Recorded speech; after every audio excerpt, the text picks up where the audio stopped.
come on. Come on. Tell me the truth now. You guys are sitting there saying, where's that turkey this morning? Huh? Gone AWOL? Not really, not really, not really. Terribly sorry, but we're 2.5 minutes late getting started this morning. And yes, very unusual, but things do happen. Anyhow, here we are saying a very good morning on this, the 6th day of August, Tuesday morning, man. Welcome to today's edition of Gudday Grenada. I'm George Grant, by the way. Nice to see you folks with us this morning. And as always, we do have an interesting program lined up for you. In just a wee bit, we do expect to have Mr. Ray Roberts sitting here. He's coming in this morning in the flesh. And let's see who's first. Fitzroy Adams wins the race this morning. You get the prize, Mr. Adams. Thank you very much for joining us. Now go on out there and grab the rest of the gang, rest of the class, all right? So folks, let's take a look at the rundown and see what we got cooking here on this, it's a kind of quasi-sunny, cloudy morning. Not raining or anything, but we don't have the clear skies that we did yesterday. We're going to begin this morning. We're going to begin by continuing something we started on Sunday morning. Oh, by the way, I hope you guys had a great Emancipation weekend, eh? I took the opportunity to get some rest yesterday. Well, sorta. I wasn't on the air, but that did not mean that I was not at work. And I am happy that I was at work because there are some great things happening. We'll talk about them eventually. Anyhow, on Sunday morning, we had a former senator and minister with responsibility for education, Senator Franca Bernardine. And I want to run an excerpt. We talked for more than an hour and a half. Ain't going to run that whole thing for you this morning. But I pulled out a part, I think it's about 12 minutes long or so, towards the end of the program, where I asked her whether or not she would be willing to assume the role, to accept the role of political leader of the National Democratic Congress. Yeah. Interesting response, during which she also touched on a couple other things. So I want you to stick around and hear exactly what was said. I like to play things for you verbatim, rather than telling you what I thought the person said and so on and so forth. You hear it for yourself. We do have the national report for you as well this morning. And bear in mind as you listen and watch that report, listen to and watch that report. That's Friday's report, okay? GIS obviously was not at work yesterday, but they sent this in on Friday night, so what you're going to hear this morning is the Friday night report. Then, as I mentioned, Ray is going to be coming to sit here with us this morning. Now, let's get ready. Grenada's political landscape could be changing dramatically between now and the next general election. Yeah. That's because of what I heard on Sunday. And if that materializes, there may be, just maybe, a light at the end of the tunnel for us here on this beautiful little island. Former Senator and Minister with responsibility for education, Franca Alexis Bernardine, if afforded the opportunity, could be the next leader of the National Democratic Congress. She's willing to take the plunge, as you're about to hear in this excerpt from our little chat on the weekend. Here's Franca. We need to have a change because this present system, all people want to do is to sit and listen to other people beat up, and it makes no difference at the end of the time. So that's something for us to think through very carefully. What in fact we need to do that is different, without becoming a criminal party that sanctions all manner of corruption and so on. Without being along that line, how can we best bring that message effectively to people so that they see they're part of it? In other words, people development is the big thrust as far as I'm concerned. People must become empowered, must become involved, must see their role in development. If you don't see your role in the developmental process, it makes little sense. And I am a firm believer that until we reach the stage where, as I put it, the pinch, you're feeling the pinch of the lack of development, you will not change your attitude. But we must bring them to that point where they feel the pinch of it. There are other, this is an excellent party. By the way, you have an excellent team of people, but I think they are well ahead of their time. I think they'll understand what we're talking about 20 years down the line. Hopefully we can make them see the sense before that. Somebody named Raphael John is saying here, Franca, people cannot do political work on their own. If so, there would be chaos. There must be leadership. Agreed. There must be guidance. Yes. Don't continue to blame people for their lack of involvement. Yes. Leadership is key. Nice listening to you, very passionate and sincere. Good luck moving forward. Yes. Franca, hold on a sec now, because like I said, running out of time. Yes. But you have enunciated this morning that you do see solutions to a lot of the problems that we have in this country. Yeah. All is not lost. Not at all. But like this person, Ray Fellow, is saying here, we do need leadership. You do. Franca, there's no two ways about it. Franca, I've been waiting for the last almost an hour and a half to drop this one on you. Franca, do you have any aspirations of political leadership of the National Democratic Congress? I will certainly do what is required of me, and I am a committed person. I will certainly serve in whatever capacity I am invited to serve in. I agree with the young man. Leadership is absolutely key, but you must be prepared to do your part as well. So it's a hand in hand, as I mentioned before. I did not come into politics and the party the regular way, in that I didn't have an ambition to lead the country forward. What I had tremendous ambition about is to have a developed country. I cannot and still can't for the life of me understand why 100,000 people should be defeated by all these issues. They are solvable, they're easy enough, they're towns in big countries that are the size of our country. We are fortunate. We are blessed in so many ways. We got all the natural ingredients. We got the brain, we got the people, we have the peace, we have the country. It is what is governing, and the gentleman is quite correct, the leadership. But leadership too is a tremendous commitment. It's a 24/7 job.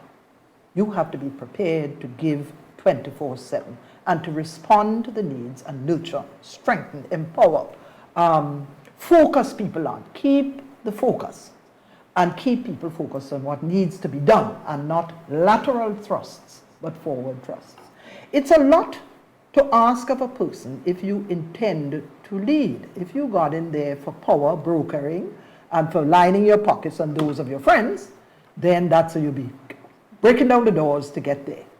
But it's a big commitment, and it is a commitment that I can undertake if I was asked to do so. So I am in the process of evaluating the degree to which I would become involved in what is happening in my beloved How Grenada. long will we have to wait to hear the results of that evaluation? I need to hear that.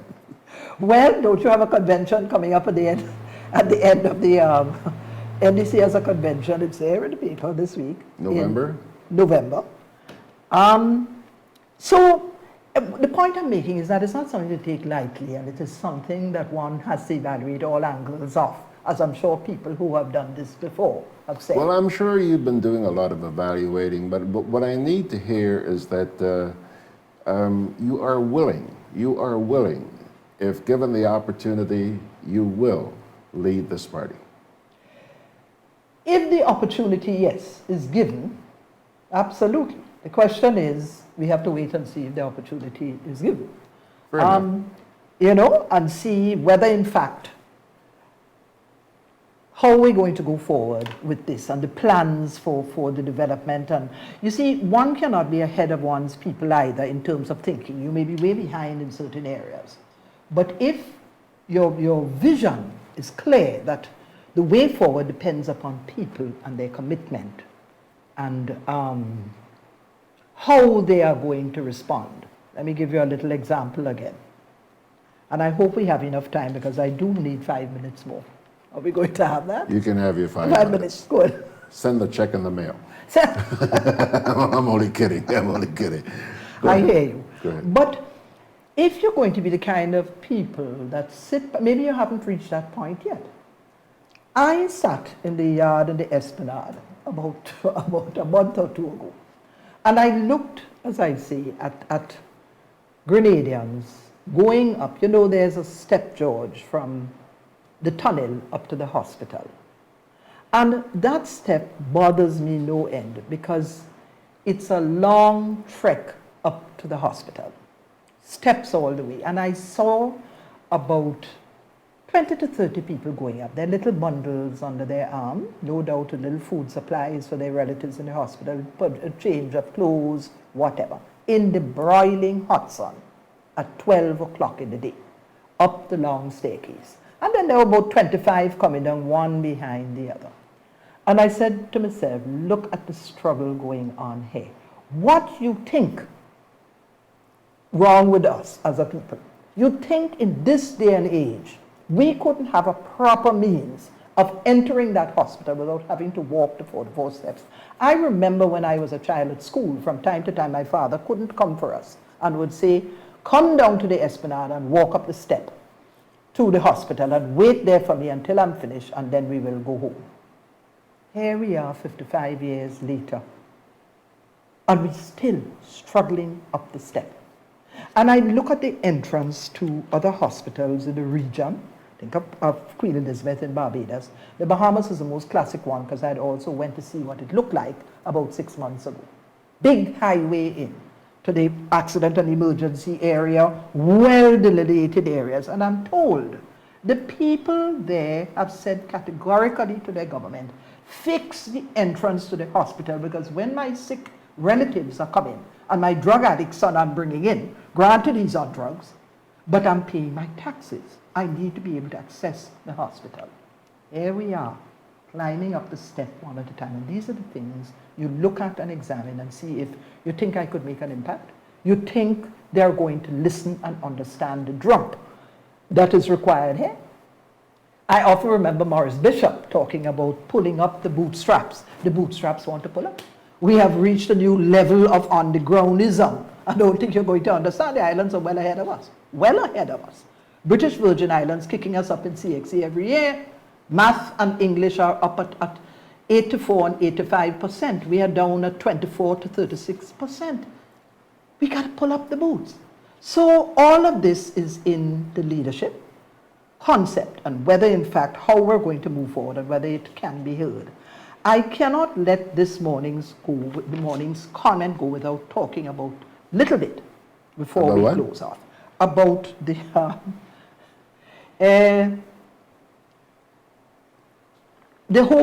headline on the newspaper and the corruption and mismanagement involved in the cell phone gate.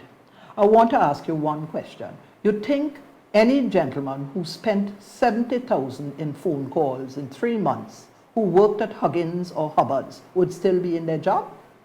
You think they would still be there? You think they would be have said, well, all right, let's make a little arrangement to excuse him out and so on?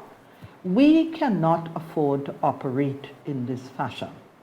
It shouldn't have happened. The gentleman is not working with government, and certainly the systems in place. And it's nobody, the buck stops where the buck stops. And that sort of situation cannot be condoned, but I could tell you what my feelings are. He's never going to pay that back, because that's been there to encourage NNP supporters. All manner of everything is where it's being used, and he's not going to feel that at all.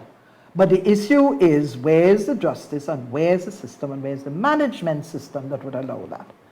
I look with interest at the $250,000 in holiday pay. That's the the caption for elite police. And I have no doubt the elite police officers are certainly worth it, because as we know, salaries are very low here, and we know what all is happening. But I begin to feel our Prime Minister is too expensive for us. He needed a cabinet secretary other than the one he had. Mine, the one he had been serving all along. Okay, but we needed 6 million. It put us in a debt of 6 million. We needed a police chief. Another, so we ended up with 2 police chiefs and 2 Camp 6. Well, I mean, we look like we have too expensive a manager for us to cope with, because the private, what does the headline say? The headline say $250,000 in holiday pay. He's too expensive for us. Next thing we'll hear is that they need other things. You see, all of that needs to be put into perspective, and as has emerged in the papers, you know, you can't, things have to be in perspective. There's too much corruption going on. Look at even foreign affairs and the friendship club that's taking place. You have competent ambassadors like Decima Williams overseas, seasoned ambassadors, who should be ready, the Dean of the Diplomatic Corps, heck of an experienced person. You have others in the EU. We had an ambassador there who looked after, did an excellent job, because I know the scholarships he used to get from very fancy Italian institutions and so on for the read. And then you get to hear that the Prime Minister's press secretary is now the designate ambassador for the UK. You hear that in the United Nations, you see, friends of the Prime Minister's children. It's all about a friendship club that is not good enough. I'm not saying these people are not bright. You hear one of the minister's children is the ambassador to China. I mean, we are a nation, a joke, a real joke. We leave capable and qualified people because they may not lean in the direction of. Ambassadors are there, they're most important part of our structure. They're there to hold up our country outside, to guard us, to listen for us, to negotiate for us. You don't want to be sending out people who are now learning negotiation skills, and when you, in fact, you have serious, experienced people sitting back doing nothing. Well, excerpt from the program we did on Sunday morning. And like I said, maybe, just maybe, there is a light at the end of the tunnel. Maybe. Pray real hard. Folks, see, I'm starting to run a little bit behind time here, but let me say a quick hello to the folks out there. We've already said good morning to Fitzroy. Anthea Rello says, welcome back, George. Hope you enjoyed your day off. Good morning, all. Yes, Anthea, I had a wonderful time. John Kennison is saying good morning. I hope you had a restful day yesterday and your batteries are recharged for another informative show. Restful, I don't know that. I really don't know much about that. But yeah, it was nice to not have to sit here at 9 o'clock in the morning, although I missed you guys very much, and I thank you. I thank you for your cooperation, your tolerance. But I spent the whole day working. Can't help it, it's just part of my nature. Spent the whole day working. And I'm going to tell you later on this week working on what, because we've been trying to make things a little bit better around here for you, and we'll tell you how that's coming along. Benedict Cador saying terrific Tuesday. Peter Bishop saying good morning from an overcast Brooklyn. Kipling Francis is saying good morning and sending his blessings to everybody.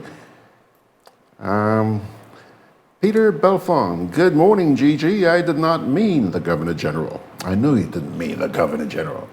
He says, by the way, Grenada needs emancipation now. Boy, do we ever, Mr. Belfon. Kipling Francis says, so Carnival has a new meaning. Come and reveal nudity in various animalistic lifestyles. Not what it used to be. Shame. Absolutely, Kippy. Ryan Jabon is saying, welcome back.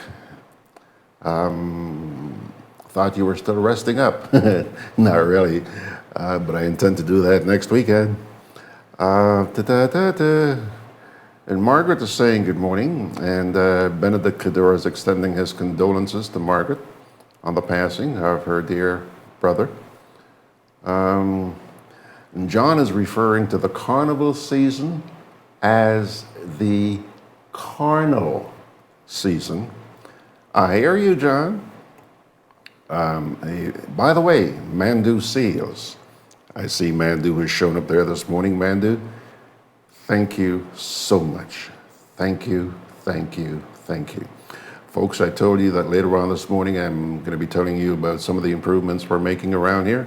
Well, that's one of the people.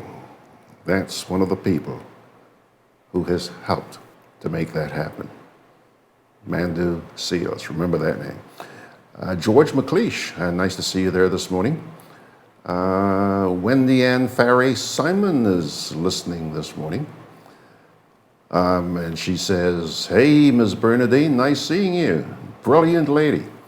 Absolutely, absolutely. We have a lot of good people in this place, but they seem to be being marginalized. You know what I mean? Michelle, let's see. Dion Roberts is there this morning.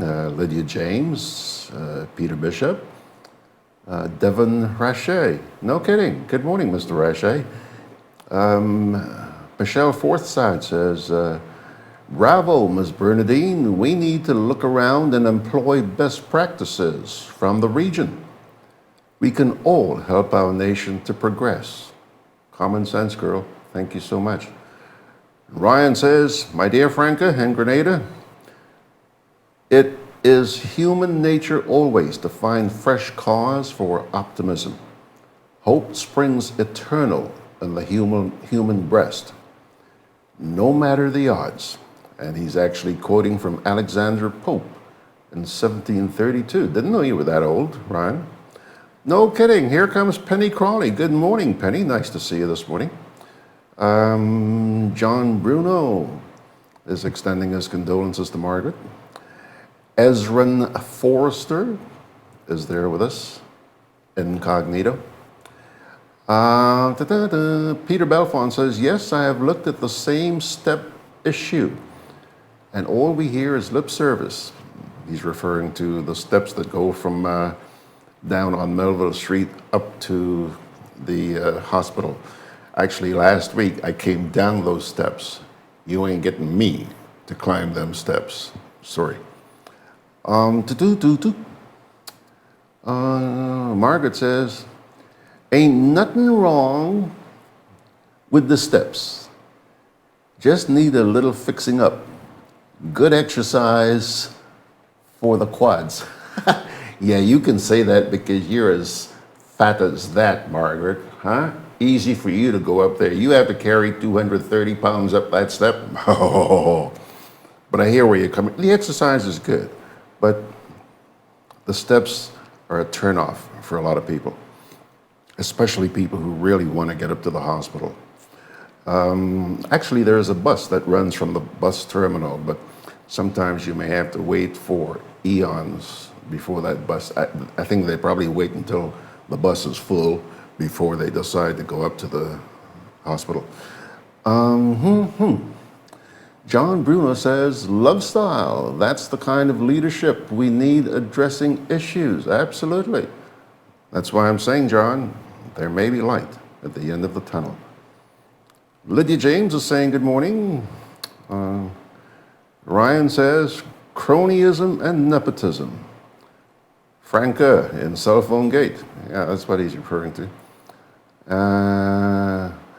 Yvonne Joseph is saying good morning. And Charmaine DeLille, good morning. I do believe now, more than ever, Grenada needs a woman prime minister. And I think Ms. Bernadine is just what it takes. Blessings. That sentiment was expressed a lot when we did the program on the weekend. Do you guys have any mosquitoes where you are? You know, I've been boasting to my landlady that mosquitoes have not been around here, okay? And actually, one day last week, I think about 5:30 in the afternoon, they came around here and they fogged this place like hell, fog.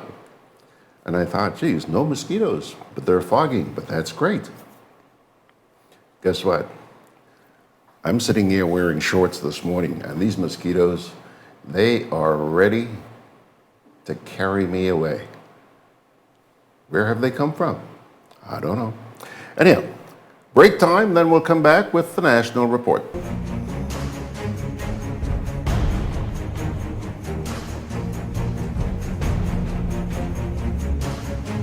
You don't know how many hurricanes will be coming this season, so you need to be prepared.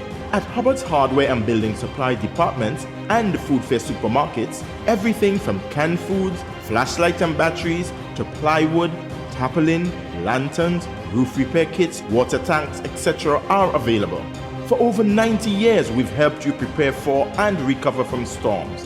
Hubbard's Hardware, Food Fair Supermarkets, and the Grenadian General Insurance, an integral part of your hurricane preparedness plan. Studying too hard about back-to-school expenses? Co-op Bank is making back to school as easy as 1, 2, 3. Enjoy competitive interest rates, affordable monthly payments, speedy decisions on applications. Come in and apply today.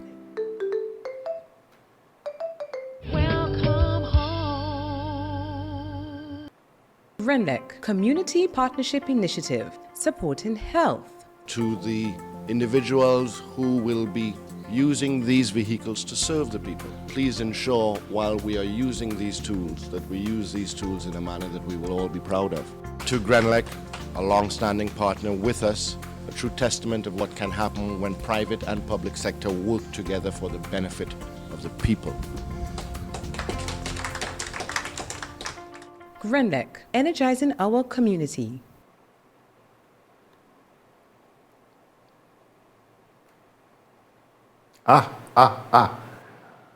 Where did he come from? He's here. He's here. There's a note here from John who's suggesting re the hospital steps that what we should probably do is put a chairlift in there. And Margaret agrees. She says, not a bad idea. It will be fun riding up and down. Yes, Margaret, and I'm sure you'll be the first on that chairlift, wouldn't you? Pilgrims, National Report.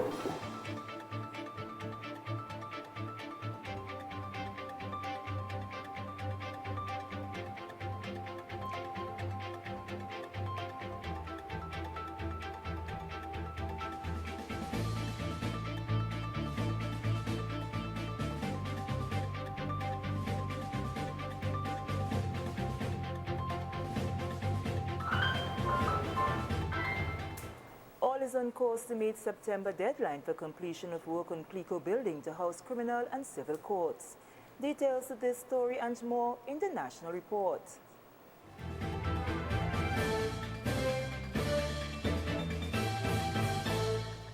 Welcome back with the news in detail for Friday, August 2nd, 2019. I am Sherian Noel. Work is on schedule to meet the September deadline for completion of work on the Clico building on Yonge Street that will house Grenada's criminal and civil courts. Legal Affairs Minister Honorable Kendra Mitchell-Stewart says the assurance was given by the Ministry of Works officials. In her second quarterly press briefing on Friday, Minister Mitchell-Stewart said government is now in possession of the second and third floors of the building, and a contract valued at more than $860,000 was awarded to a construction firm to undertake work which is currently ongoing. She says prior to the start of work, they engaged contractors to assess the AC systems and elevators and also conducted the requisite environmental testing to ensure spaces are environmentally sound and clear of mold. The Legal Affairs Minister assured that they are engaging all measures to ensure problems experienced at the Lime building do not occur at their new location.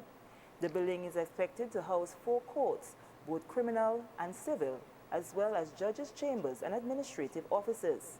When the September deadline was first announced, 3 members of the bar, including the president, met with me at Legal Affairs and inquired whether or not a sooner date could not have been given.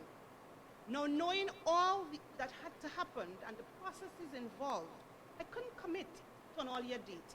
And so today I have to say thank God that I probably didn't, because, you know, we probably would not have probably heard the end of it. The issue with the court is a very serious issue, and it's an issue that affects all of us. It is an issue that has been around for a very, very long time, and we have worked, and we will continue to work with the bar, with the judges, and all concerned to solve this matter, and of course other related matters. A new date will be set for the commencement of flights to Carriacou by SVGA using a Twin Otter or a 19-seater aircraft. During her second quarterly press briefing on Friday, Minister for Carriacou and Petite Martinique Affairs, Honorable Kendra Mathurin Stewart, said they received word from SVGA that the original start date of August 15th had to be pushed back.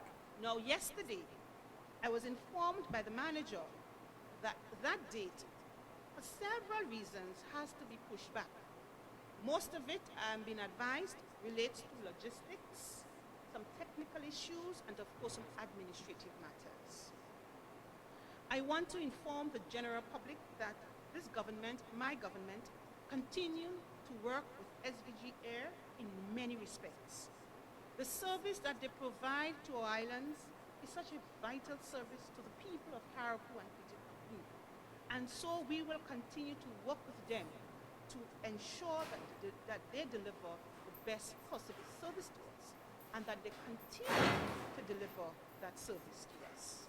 Shifting her attention to work on the Lauriston Airport, Minister Mathurin Stewart said a new lighting system for the runway has been purchased and is soon to be installed to facilitate night landing. We continue to steadfastly upgrade airport infrastructure. Work, as you know, is currently being done in the arrival area, of course, making sea more comfortable to users and passengers. This is the National Report. More news after the break. Every summer, the Spice Island of Grenada is transformed into the Caribbean's biggest party, Spice Man. Coming down to Grenada. Come experience the warmth of our people, trending theme fetes, the revelry, the pageantry, and why we are the Jab Nation. The Kids Our Future shines on August 3rd in the Children's Carnival Frolic and the Junior Calypso Show. 7 beauties take center stage as the Queen of Carnival is crowned on majestic Thursday, August 8th. The prestigious Soca and Groovy Monarchs are crowned on Carnival Friday night, August 9th. Enjoy the pulsating rhythms of the Still Pan at the Junior and the Senior Panorama on Carnival Saturday, August 10th, and Real Steel, August 17th. The March Gras crowns the Calypso Monarch on Carnival Sunday, August 11th. 2 days of frolicking in the Caribbean sun kicks off on Monday morning, August 12th, with the biggest juve in the world, followed by pageant and Monday night mass. The creativity and splendor of our mass parades on the road Carnival Tuesday, August 13th. Join us in the Jab Nation of Grenada, August 8th to 12th for Spice Mass 2019. Many events, one carnival. Welcome back. The Ministry of Agriculture and Lands is investing $300,000 into the Farm Labor Support Program. The announcement was made at the opening of the 2019 plant distribution season. Details from Mina Booker of the Ministry's PR unit. Local farmers will be able to reap more benefits from an improved Farm Labor Support Program in 2019. This is according to Chief Extension Officer within the Ministry of Agriculture and Lands, Mr. Randolph Shears, who unveiled the amendments to the existing program. He was making a presentation at the plant distribution season opening at the Marable Plant Distribution Center. Mr. Shares outlined the criteria for selection of farmers who stand to benefit from the Farm Labor Support Program. Now, the selection of the beneficiaries for this program. Now, the list of farmers to receive benefits from this program will be selected by the Ministry of Agriculture and Lands using the following criteria. 1. The farmer must be commercial, must be a commercial farmer, and must be registered with the Ministry of Agriculture and actively involved in farming. Number 2, you must have legal access to lands that are suitable for the enterprise. Thirdly, you must satisfactorily maintain the fields which receive assistance from previous labor support programs. Number 4, has a good track record of implementing technical advice given by officers of the Ministry of Agriculture and of the GCA and GCNA technical staff.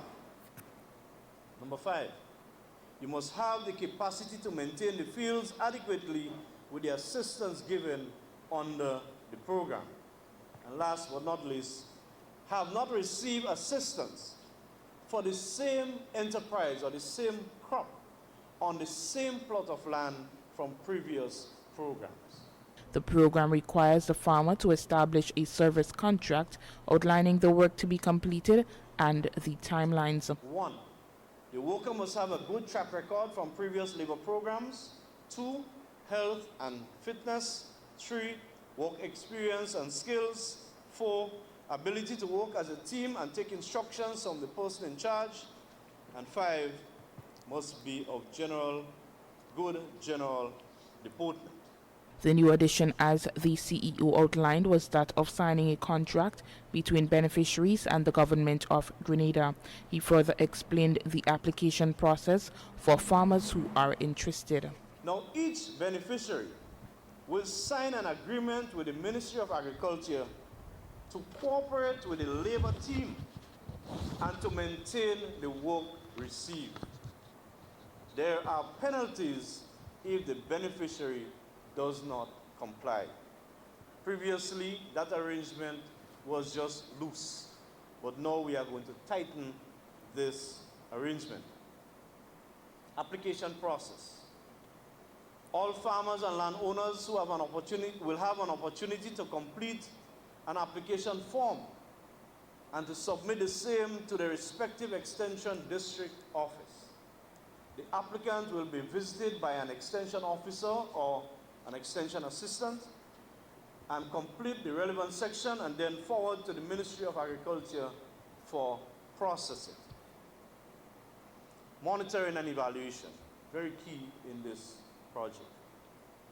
Enormous efforts will be made this year in ensuring that the program will be more efficiently executed and monitored at the field level to deal with the challenges encountered in previous programs. The Farm Labor Support document has also been tweaked to include a monitoring and evaluation framework, a matrix with roles and responsibilities, management flow and reporting structure, farm labor contract agreement, scheduling of activities, and planting material schedule. The ministry, through an investment of $300,000, will support the establishment of 100 acres of soursop, 25 acres of nutmeg and cocoa respectively, 10 acres of coconut, and 50 acres of spices under the program. For the Ministry of Agriculture's Public Relations Unit, I am Mina Buka. And finally, Prime Minister and Minister for National Security, Dr. the Right Honorable Keith Mitchell, has commended officers of the Traffic Department of the Royal Grenada Police Force for the Happy Faces initiative. Launched in late July, the humanitarian initiative, spearheaded by woman police constable Daniela Thomas, targeted less fortunate persons in the town of St. George, providing them with food, personal care packages, health care checks, and personal grooming services. In a brief meeting with some of the participating officers this week, Dr. Mitchell commended them for the demonstration of empathy towards fellow citizens. Sometimes in all our work, we forget the less fortunate among us. sometimes we blame them for everything, and sometimes we don't even have an understanding of how some have reached to the position that they are in today. And we never know where some of us can be in the future. We never know what can befall us. So we always have to show empathy for our less fortunate brothers and sisters, and at the same time do something that can lift them. So I think it's, I want to commend the initiative, and any such initiative like this, I think it goes a long way in helping the image of the force, because as you mentioned, that sometimes people only know the hard side of the force. They don't see the soft side. And sometimes they don't see you as human beings who also have your own problem and areas of concerns. But when you show that sort of softness, you also demonstrating that you also are concerned about your fellow human beings, and that you're prepared to make a sacrifice. It has to be a sacrifice in many ways. So I just want to take this opportunity to commend it and to say that there might be other areas in which you can take initiative this to send a positive perception of the force. 25 homeless and mentally challenged persons benefited from the Happy Faces project. It is anticipated that the initiative will be taken to other parishes and to Carriacou. And with this, we come to the end of the National Report for Friday, August 2nd. I am Sherry Noel, thanking you for viewing.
Alrighty, folks. All right.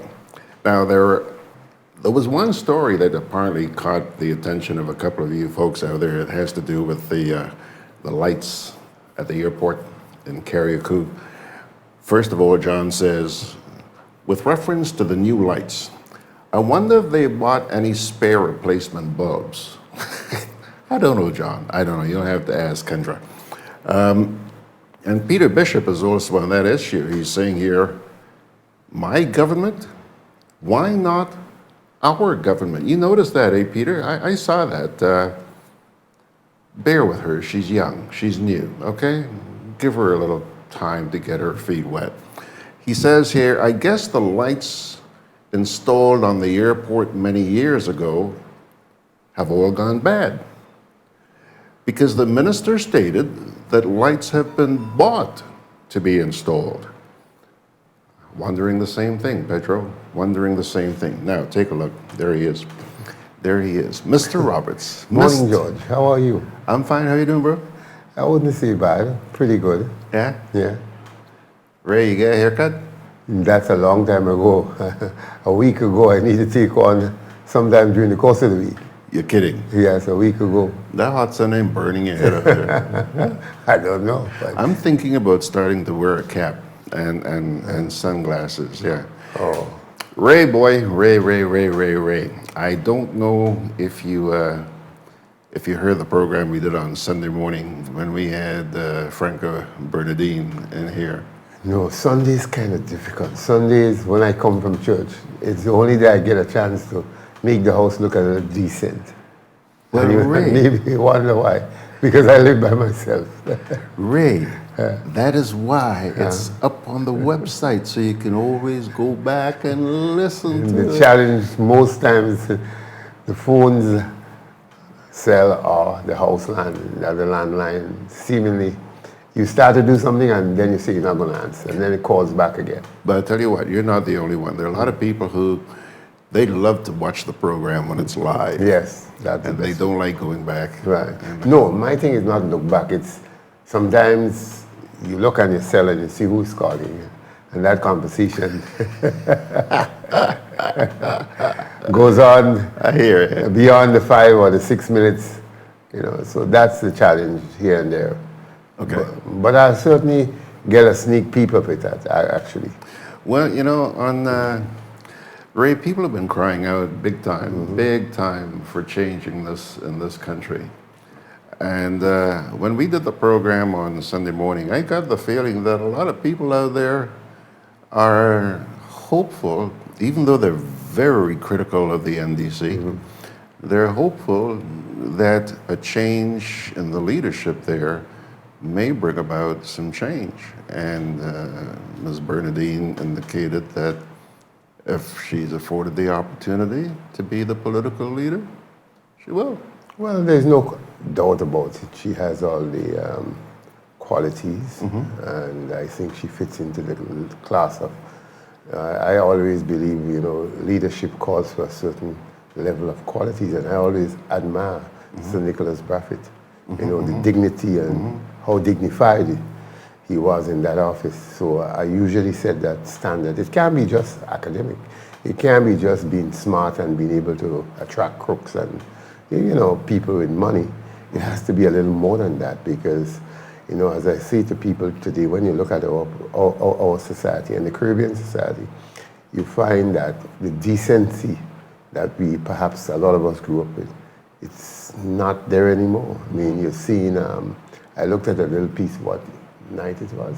Somebody sent me what is a video, whatever you call it, on the WhatsApp, about wearing the cow pen, and you see some of the behavior. I mean, how do human beings, culture themselves in that kind of mood? Because you go to a party, you could enjoy the party. Why do you have to basically make it a sexual intercourse display or something like that?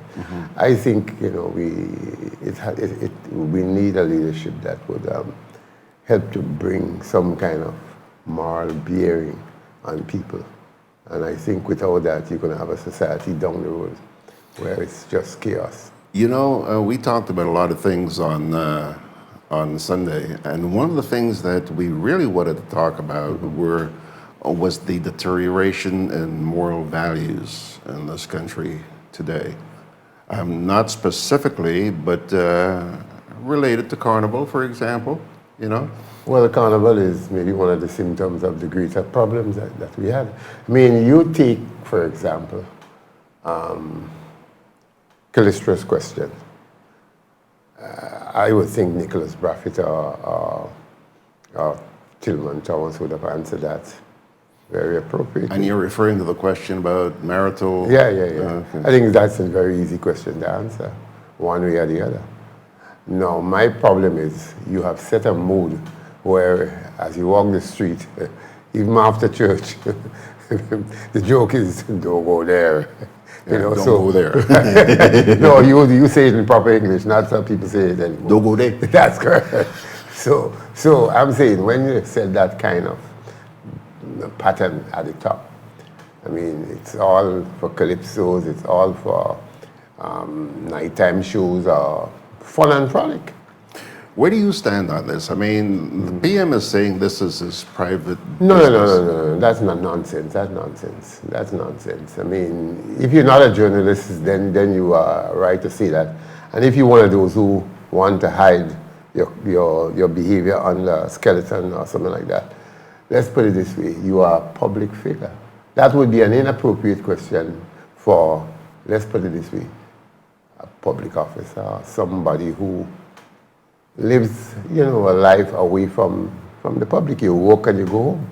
But you have offered yourself to lead me, and I actually have a right to quiz you on just about everything I think.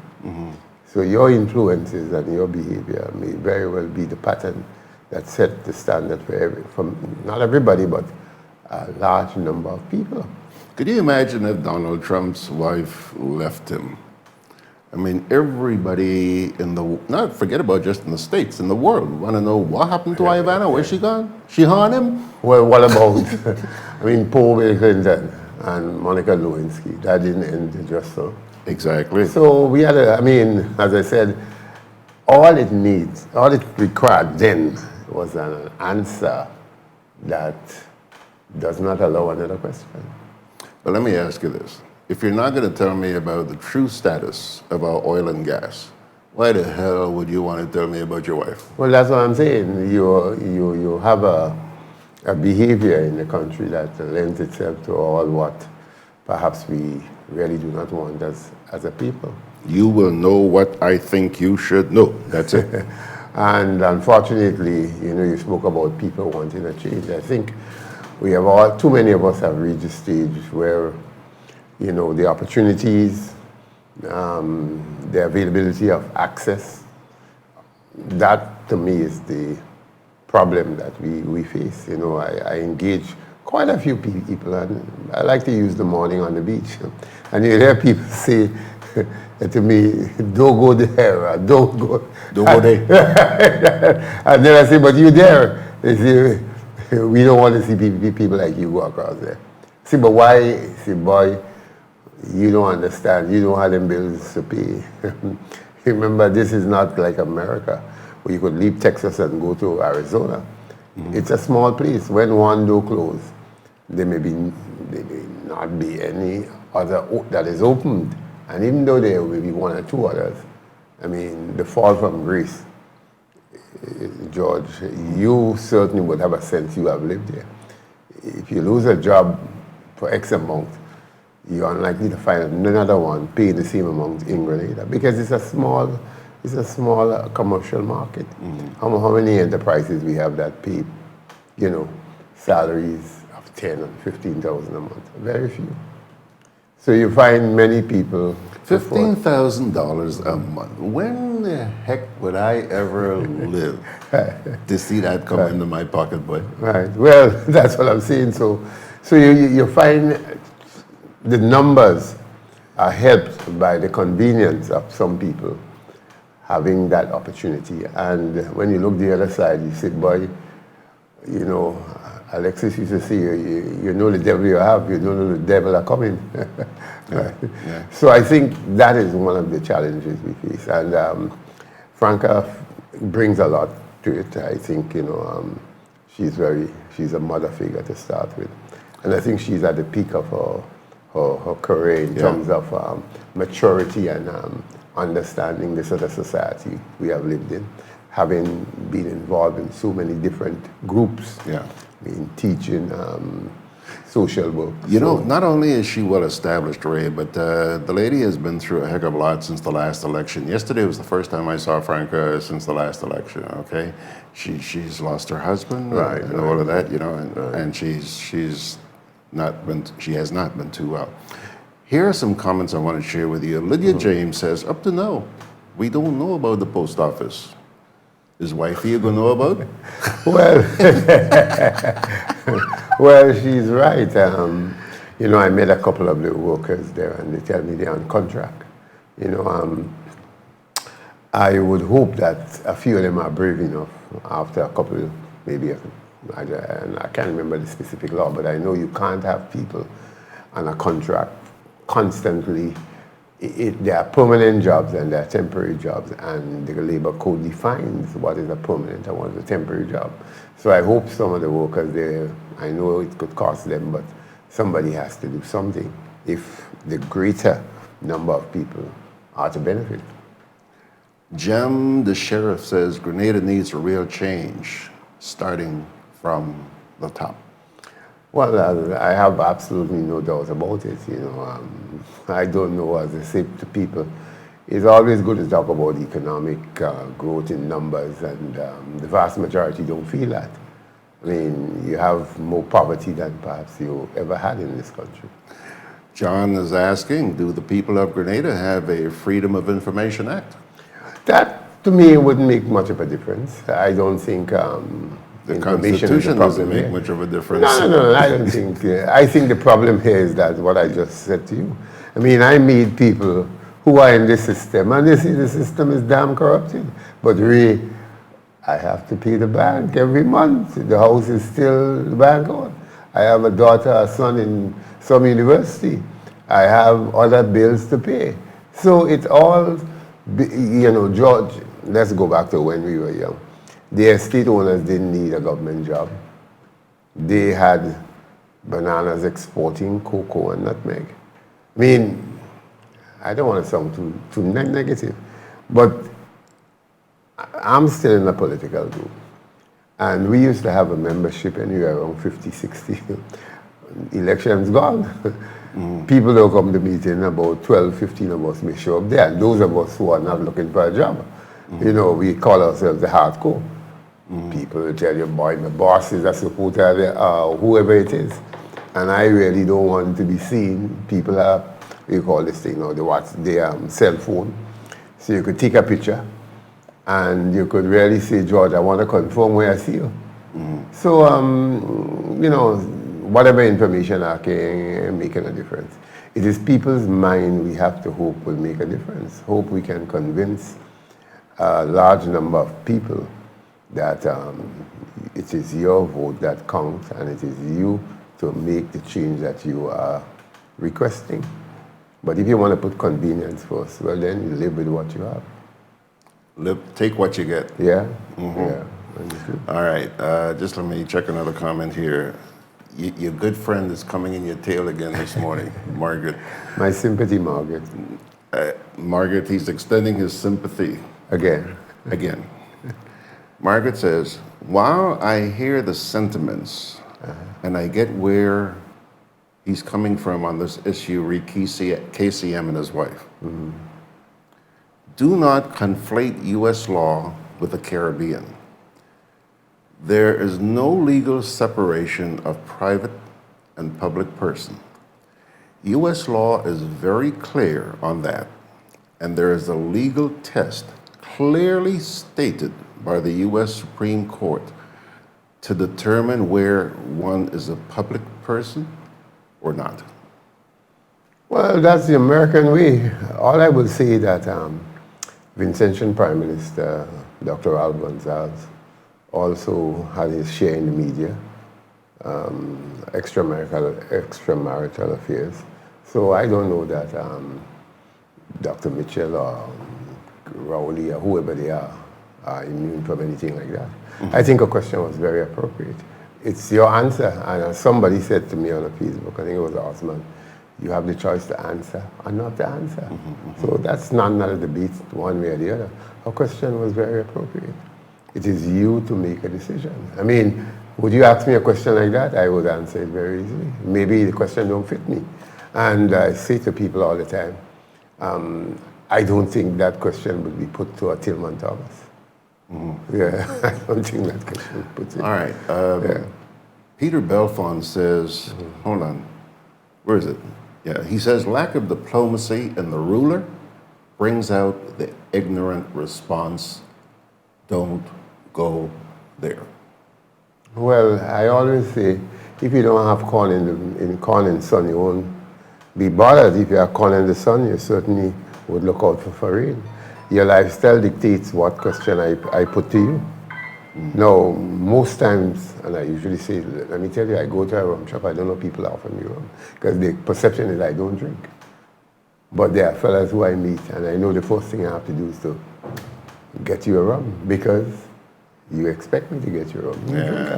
So I think it's a straight case. I mean, your behavior determines, the rumors are all there, so I don't know what we are defending. As I said to people, you have a choice to answer, not to answer. He also goes on to say, if you do not understand animals and their lifestyles, don't go there. I mean, don't get involved in livestock. Well, maybe I should experiment and see what questions I'll get after. Yeah, so I think maybe it's a learning experience, but I'm glad to see that most people who I read, and I follow Facebook a lot, think that perhaps it's a question of merit. because the rumors are out there, and you have to make the rumors either confirm it or give an opportunity that it doesn't really happen. It's just perception. But I think really and truly he blundered in answering it that way. Okay. Yeah, he could have maybe say, look, you will have, I don't know. I think, well, I don't know. I'm not. It could have been handled differently. Yeah.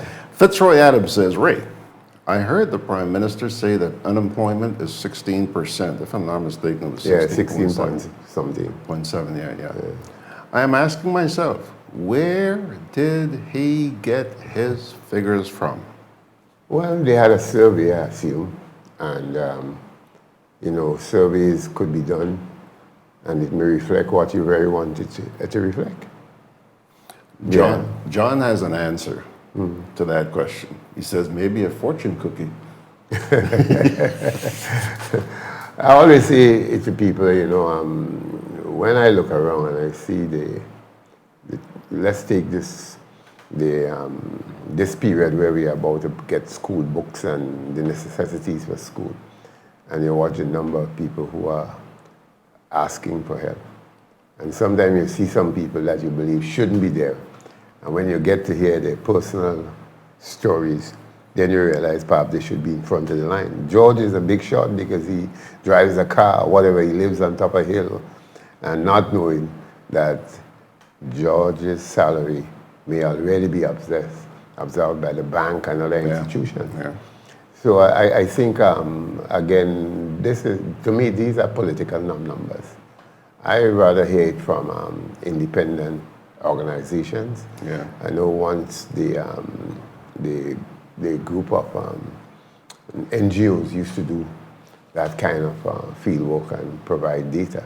I rather take it from them, but I don't trust government numbers in anything. Well, not just you, a lot of people don't. I don't trust government numbers. Here comes your friend in your tail again. Margaret says, honestly, in the greater scheme of things, and with all Grenada's problems, who KCM sleep with is really insignificant, in my opinion. Talk about majoring in minors. Margaret, I hear your point. Let me ask you a question. George, let me just say this. I'm really not passionate about Carnival, but I look forward to the news on Wednesday to see what some of the, what do you call them, old mass or the jab would display. But I'm not going out there and look for them. I mean, I don't know that the majority of us want to know who KCM sleep with. But the point is, you are a significant figure. And that's what makes it either humorous or a story that I want to know your business. And we can't get away from that. It's around the world. People's business really is a part of everyday life. Let me ask you this, Max. You're living in Brooklyn. You're an American citizen. You hear tonight that, just a rumor, that Donald and Ivana break up, thing mash up. Margaret, wouldn't you be curious? Must. Everybody will. Well, I mean, that didn't make a difference to my economy or your economy, or even the nation's economy. But it's a sweet, juicy piece, and everybody wants to know. So that's the context in which I see it in. I don't think any Grenadian care about. I mean, he may be sleeping with whoever it is, but I just want to know. I mean, I don't get up in the morning seeing it as the breakfast or the lunch or the dinner. I just want to know. So as far as I understand it, people are not curious about who KCM may be sleeping with. What they're curious about is, you know, the First Lady, the wife of our Prime Minister. I think that's what the concern was about. Ray, we gotta go. Right. But let me ask you this. You know, one of the things Franca made clear on Sunday is that there are a lot of people out there who are very critical of the NDC. And I think she admitted that, you know, they have some problems and they need things to be addressed. But she's also saying that, my words here now, too many armchair critics. Everybody sits back. Well, it's the easiest thing to do. But nobody lifting a damn finger. No, it's the easiest thing to do. I think what I would like to say from my perspective, I think we need more.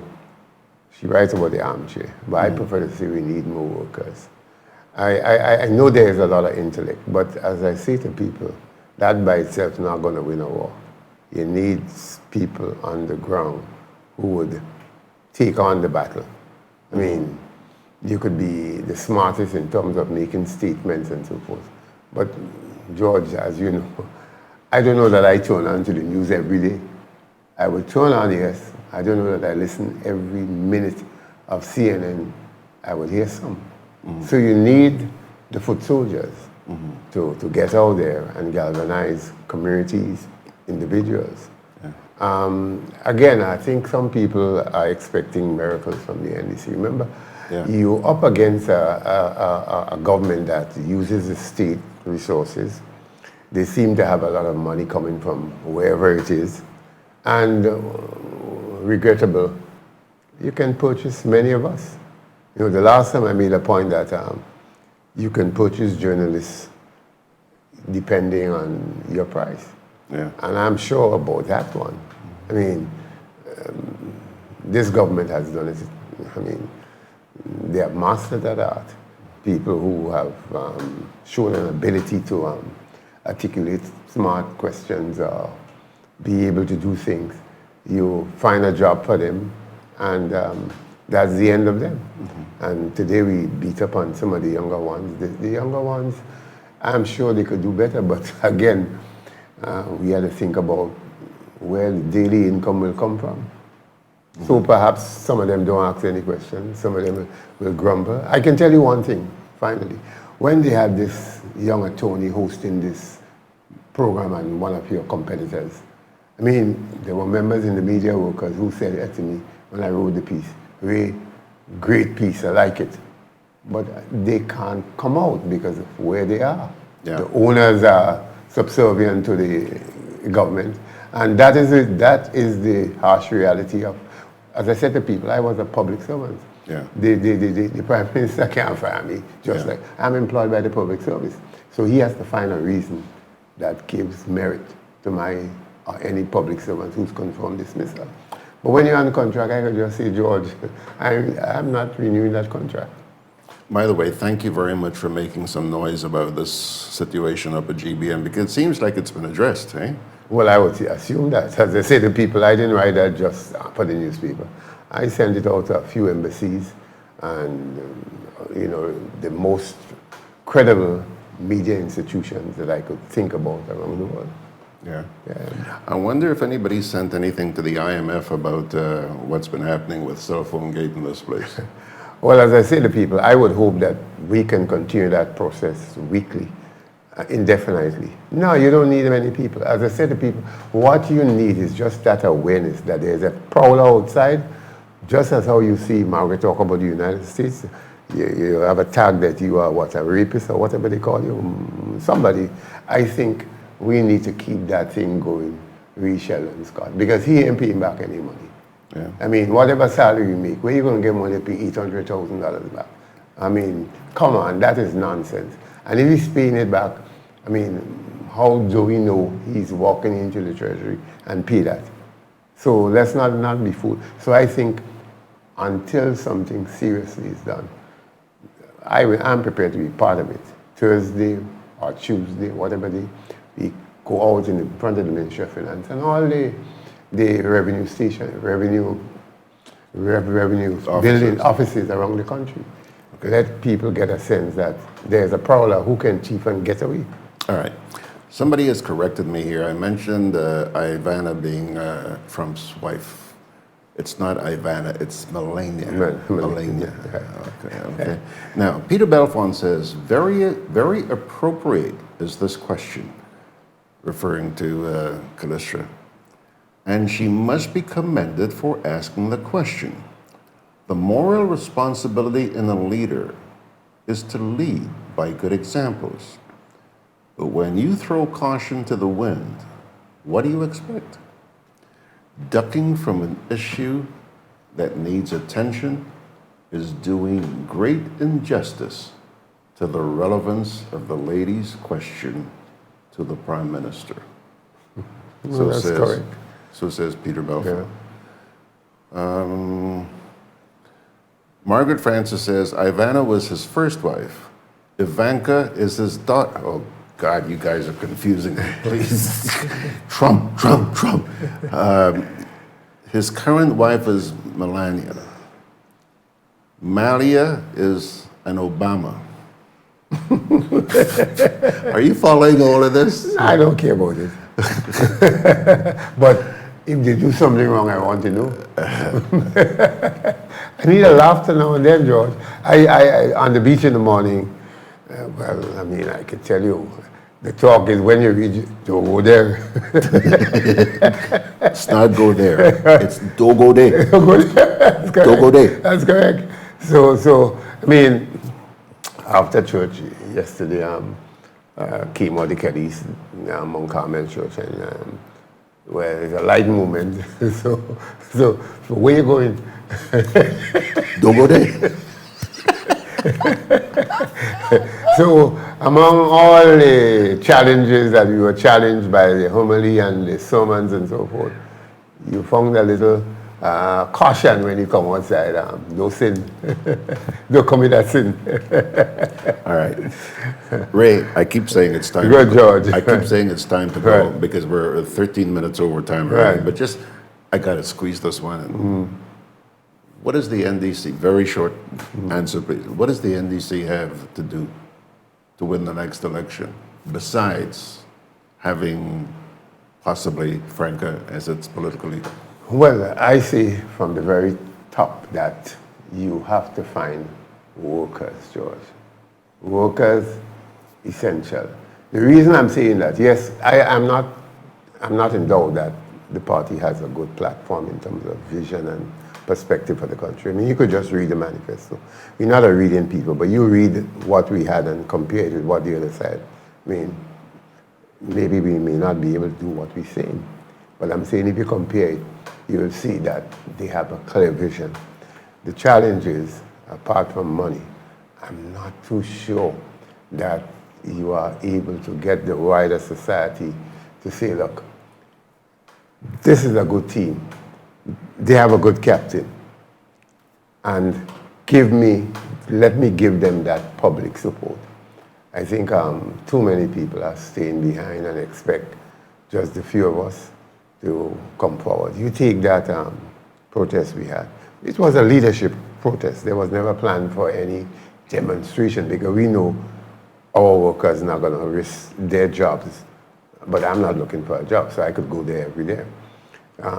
You get a moral support from behind, but the public doesn't see this. The public would like to see numbers, and that's not going to happen. But George, the key to our thing is we need to start to work now, and we need to hit the ground with people who are fearless and people who would accept, well, look, I may not meet friendly territory all where I go, but I must be prepared to invade and be as humble as possible, bringing the good news. I like the Jehovah way. They come to a community where I live down there, and it's quite a few Muslims. They keep knocking that door every day. Some of it don't get open, but they keep knocking. I don't know what success they'll have in the end, but we need workers, George. I'm not too sure we have enough workers out there. So if there are volunteers, people who are willing, I'm sure we as a party would be glad to talk to you, to engage you, to have inclusion. But George, it wouldn't be easy outside of that because money seems to be the devil's playground.